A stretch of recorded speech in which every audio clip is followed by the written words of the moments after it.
Hey YouTube, it's Matt with Olympus Reptiles, and today we're going to be adding some new snakes to our collection. You can tell based on the room I'm in, these probably aren't ball pythons. And if I'm being honest, they're really not new snakes to our collection.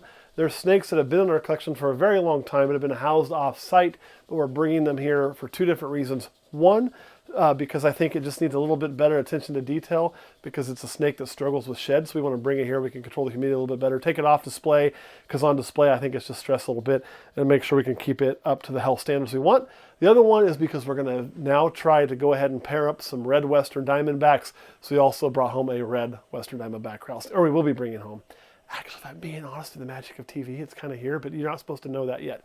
So, but that's what we're going to be doing, and you'll get to see the other one. And then we're going to go on to Patreon. And on Patreon today, what we're going to show you is somebody else's handling techniques. That's not me, so I'm going to be completely out of it. Let somebody else do the handling so you can see how somebody else does things besides just always what I do, because I think it's important to learn from more than one person. I am by no means the end-all be-all expert on everything. 95% of the stuff, yes, but everything, no. So let's go ahead and get this started. I've already got the cage because it's really boring to watch me set up cages. Already got the cage set up for one of them. The only thing missing is we did want to put a hide in here. As you'll see, the cage is not locked. That's because the cage is currently empty, so it didn't need to be locked. But you can see how moist we've made it. And this is going to be an animal that usually would not require that much moisture, but today we're going to have it be that moist. So we're going to leave that open. So like we told you, we're going to be moving a few snakes into some cages. We actually told you about one. We're moving two, but one's going to do a little cohabitating for breeding purposes and cooling purposes, as we're going to try to breed rattlesnakes. That's not this one, but I'll show you that one too. This is the first we're going to move today. Now I'm really excited about moving this one. Why are we moving it? Let's start with that really quick because it's currently been on display for quite a while. With being on display and just the conditions with where it's at, it dries out really fast. There's causing some shed issues. So we have some retained shed we've been having to deal with, as you've seen a few times, and we continue to have to deal with. Come on, Key, go in there. Ah, there it went. And so we're going to take this one back to home. So that way, maybe, we don't have to deal with that as much. Hopefully we can get it to work a little better. Man, this lock is being a turd. What is that thing's problem? Also because the locking system here sucks. Is this even the right key? Good question. It's the one you handed me. Nah, no. Can't bring me though. You broke it. No. You broke it. I had it open yesterday, just fine.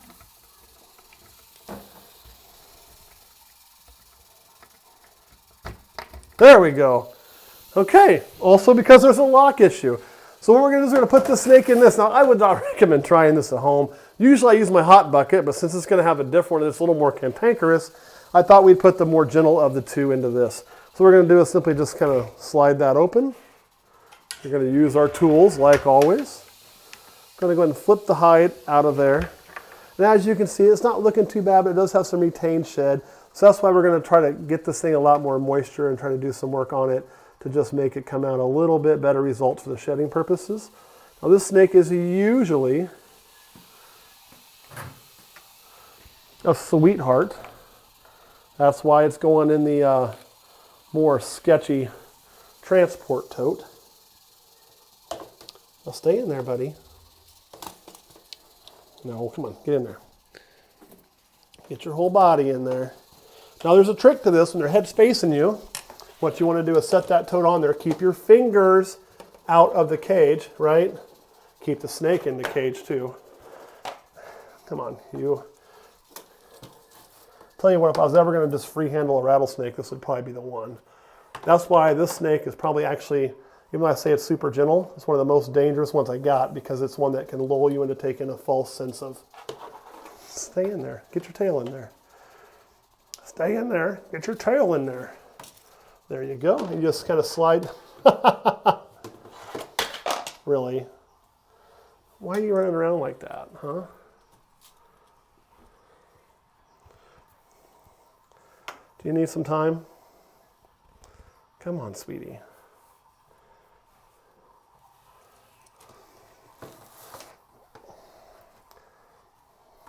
Come on. I know, it's not the world's biggest thing.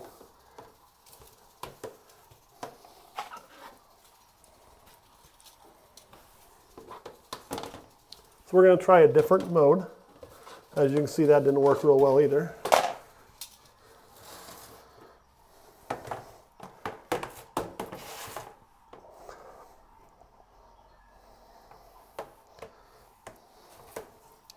Really? I know, you're hitting your done moment. You're getting over this. What if I told you I am too?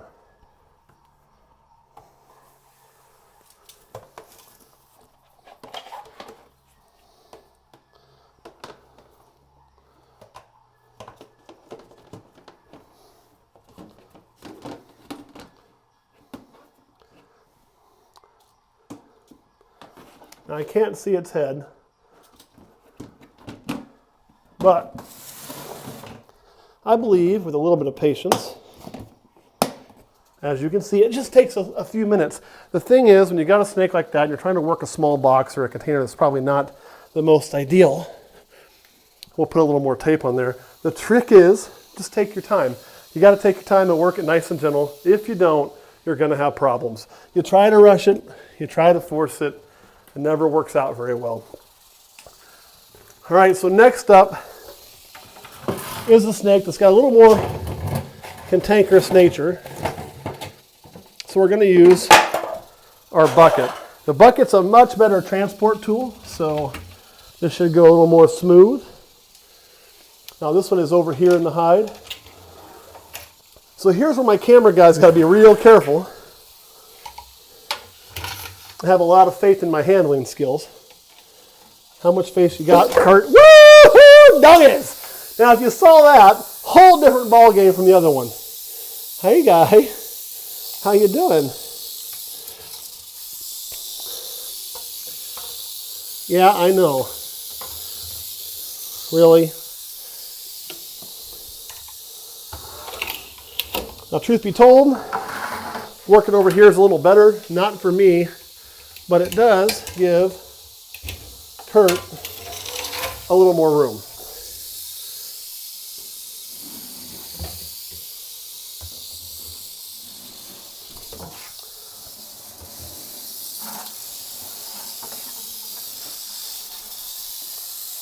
And there, you can see why the bucket is a better tool. As long as you don't fucking cross-thread it like that. Done and done. All right, guys, now let's take these guys home and get them set up for you to see. It's going to be fun. I can't wait to do it. They're going to look really good in there. So what are we doing? Well, I'll tell you that when we get back to the house. Here, we'll make that really cool old-fashioned transition. And we're back. So you've seen we've grabbed the two snakes. So you know now we're moving the red western. The purple haze is the other one. I told you one in the beginning, but I didn't tell you the second. That purple haze I'm really excited about. And that's when it's getting the new cage set up. But the red is going to go directly into the 6-foot by 3-foot cage. So there's plenty of room. We're going to bring their temperatures down a few days after we cohabitate them to hopefully bring them down and then warm them back up. And hopefully we can have a brood in here. Now, I'm not going to tell you I'm an expert at breeding westerns because I'm not. But we'll see how this goes.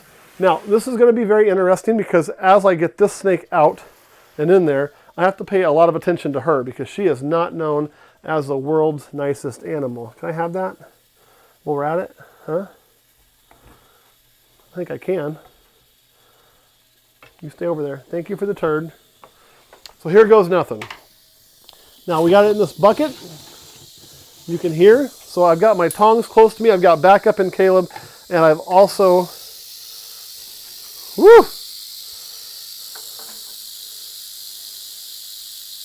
See if you'll let me take you out of there. Now this is a red western diamondback male. When I say a red western, it's not a red diamond. It is a western diamondback.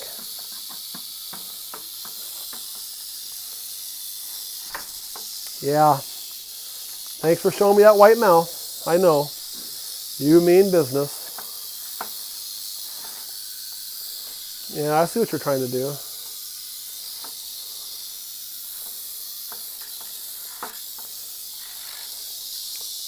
Just gonna hook?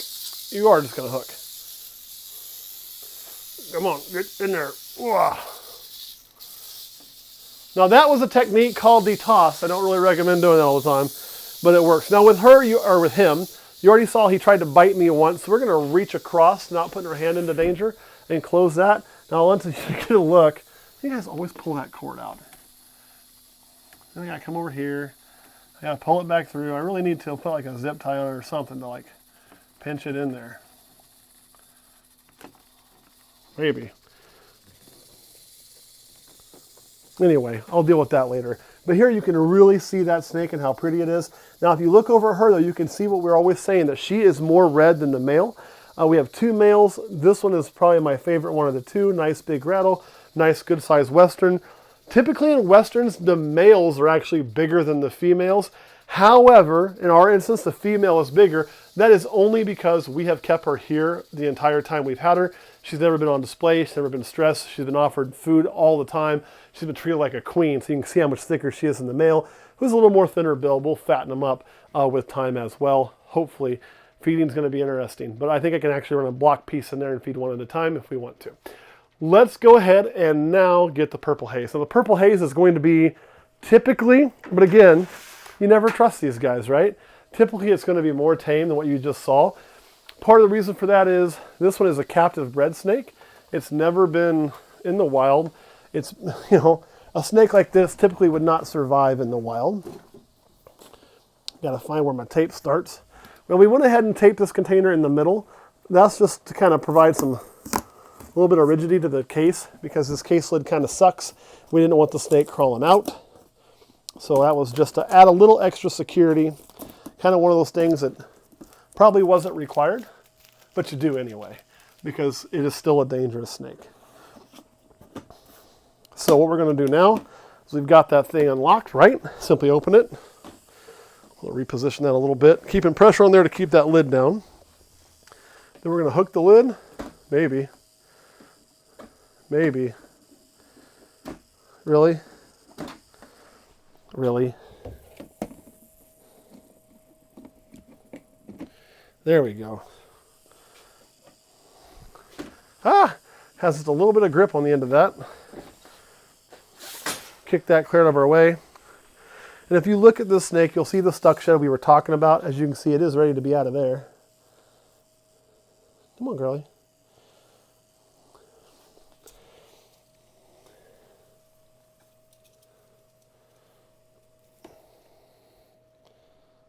Here you go. There you are. Now, one thing about this cage, and this is a mistake on my part. I told you when I make a mistake, I'll let you know because it does happen, is it doesn't have a piece to grip on this side. It's just, we had one that didn't stick and fell off. That would happen to be this cage, meaning that I can't close it very easy. So how do we fix that? Well, I'm going to go ahead and open it from over here. Do that, and then do that so I can still do it safely. But truth be told, y'all, I should have thought of that before I put it in. And if I was paying attention to what I was doing the way I normally would or normally should, but this cage is not a cage I've kept a hot in for a very long time. So it used to house a carpet python, which our carpet python is getting an entirely new cage. We're just waiting on the heating element to show up. I kind of forgot about that situation. So we'll go ahead and place its lock on. Nice and secure, and there we are. So there we go, one purple haze Western Diamondback. This is a female. She's probably going to get bigger in here, I hope. We're going to definitely try to get her some more food. She eats good. We got to get that skin conditioning. See, there's even an eye cap I'll probably have to deal with. We want to let her settle down first and settle into the new place, and hopefully, because she's already got it started, she can rub on things like the sticks and the moisture and get off on her own.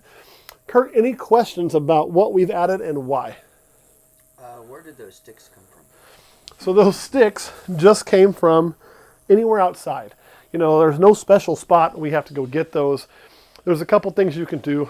These are a native species to a very small area in Kansas, not this area.